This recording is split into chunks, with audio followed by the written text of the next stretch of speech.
তো এই হচ্ছে আমার ভালোবাসার চিরুনি, প্রত্যেক দিনের ইউজ করা চিরুনি। আর এটা হচ্ছে খুঁজে না পাওয়া চিরুনি।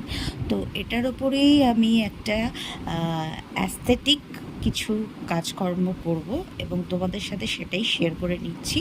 তো প্রথমে তো এটা রং ধরছিল না, অনেক শুকানোর পরে তার উপরে রং ধরলো।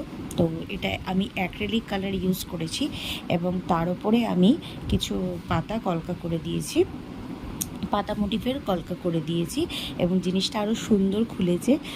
আর এটার মধ্যে আমি ব্ল্যাকের ওপর কিছু ছোট ছোট কলকা করেছি, ব্ল্যাকের পরে গোল্ডেন দিয়ে কিছু ছোট ছোট কলকা করেছি এবং গোল্ডেনে করার পরে কলকাগুলো করার পরে এত সুন্দর লাগছে চিরুনিটা, মানে আমি প্রত্যেক দিন ইউজ করতে থাকি।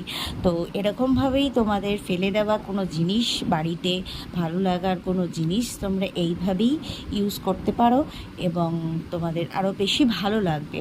তো আমি এই অ্যাস্থেটিক দুটো চিরুনি আমি তোমাদেরকে দেখালাম আমি কিভাবে নিজের মতো করে বানিয়েছি। দুটোই চিরুনি বানালাম। তো আমি আমার ইউজ করব প্রত্যেক দিন।